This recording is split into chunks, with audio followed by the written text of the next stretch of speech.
Oh, hey, buddy, it's your old pal Scott, and this is Let's Talk Tabletop. So, I'm not a big fan of the AI thing. I don't do the Studio Ghibli profile pictures. I don't like the AI songs. I don't like the AI artwork. Just not a big fan of it. There's the whole moral dilemma with artists and things like that. But not to mention, I find AI to be quite derivative, and I'm not a big fan of it at all. But I had a YouTube channel that I like dealing with comic books that had basically AI make a whole storyline or an event out of skewed one way or skewed the other politically.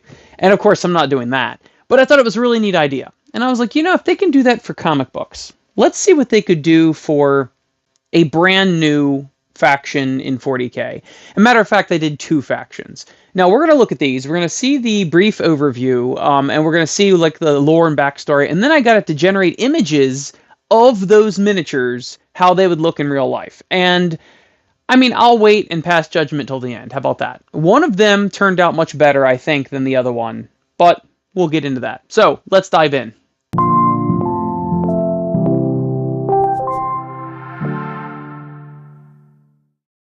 So what I'm going to do is display the text of what it brought up as the background lore and all of that. And both of these are Xenos factions. I said no humans, nothing, make an original idea for 2 Xenos factions. And it gave me various different units and the HQs and their play style and all of that. But the lore kind of interested me. I thought it was... Well, let's get into it. So this first faction is called the Verax Shardborn, Crucible-born from the Black Mirror. The Verax are not born, they're grown from crystalline seeds that fall from orbit like meteorites, embedding into worlds. Each Verax shard is a fragment of an unknowable source being called the Crucible Womb, a black, dimensionally unstable core shattered in a forgotten eon of ancient cosmic war.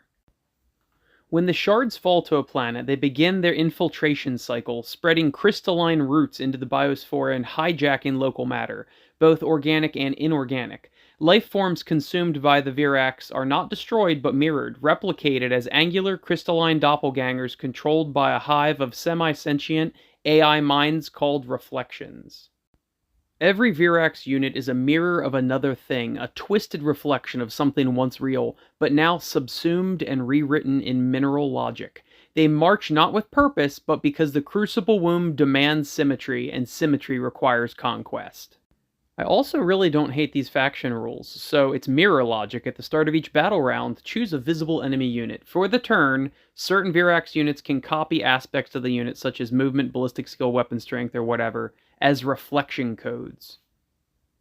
Now, I thought these narrative hooks were pretty good. The Eldar fear they may be fragments of the Old One's last experiment, an attempt to create sentient counter-tyrants. Chaos demons avoid them, for the Verax do not exist in the warp. They reflect it back upon itself, causing null zones. And Tyranids attempt to consume them, but find no biomass, only logic echoes and mineral. So to me, that's actually pretty cool. As far as the background story goes, I think it's a pretty neat idea.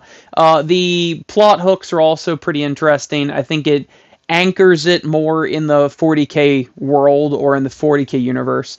And I like the play style and all of that. I really think it's pretty neat. Now, here's what it generated from models. And on the screen now, you can see what the models look like. And at first it gave me these, and I'm like, what on earth? Like, that's not at all how you described it, right? These are supposed to be like crystalline rock people, and you're giving me essentially like watered down Nighthaunt, which is a little odd. And it gave me these, and you've got like a Grim Reaper here, and it was completely off. So I had to rewrite it and be like, hey, give me some images of things based on the descriptions you gave me. And then it did a little better. It gave me this, which, I mean, to be honest with you, looks pretty neat. It's not going to knock your socks off, but it's an interesting idea. And then it gave me this one, which, again, they basically look human, whatever, but it's an interesting concept. I think they could have gone way more out in left field with it. There's a lot of, I forget what they're called, but they're in Magic the Gathering. And they're these like rock artifact type creatures with like pincers and things.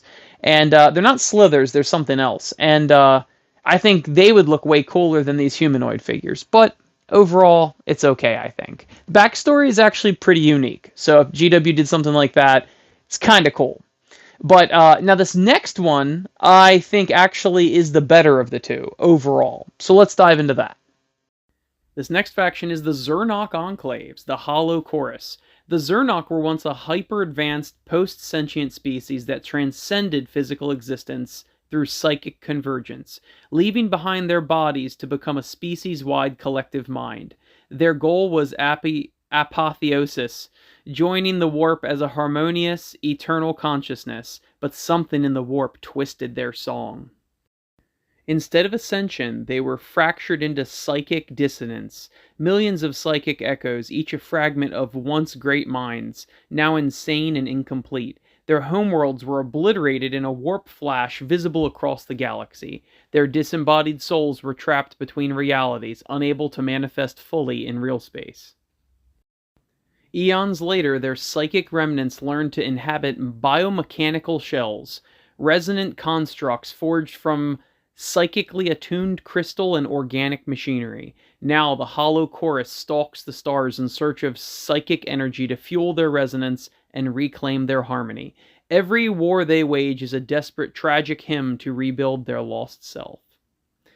Now, honestly, this seems like a lot of buzzwords in this description, but fine. It's whatever. It's pretty interesting overall. And finally, the Eldar claim the Zernok once tried to breach the webway and were punished. Chaos demons are drawn to and terrified by them. Some claim the Zernok echoes gnaw at the warp's boundaries. And finally, the Tyranids avoid their space, suggesting even the hive mind respects or fears their alien nature. So again, I think the backstory of this is fairly unique. It's pretty neat. I like the interaction with the warp and all of that. I like the plot hooks. Again, I think they did really good with the plot hooks, that they seem neat and they anchor it into the 40k world. I like how both of them refer to how demons see them. And I think it's neat. I think they did a pretty good job on that. Now, I bet you're wondering, what do these things look like, right? Well, here they are.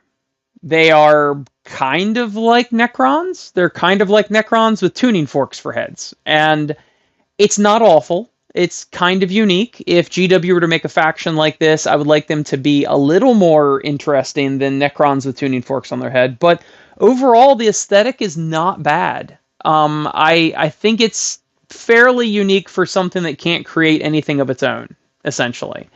But I think it's far better than the generic rock people / ghosts that I got for the first faction. But again, I think the lore for both of these are really interesting. The plot hooks are really interesting. And the play styles are actually pretty interesting. They're pretty neat. And if you ask it, it will make points and stats and everything for it, which I didn't care about.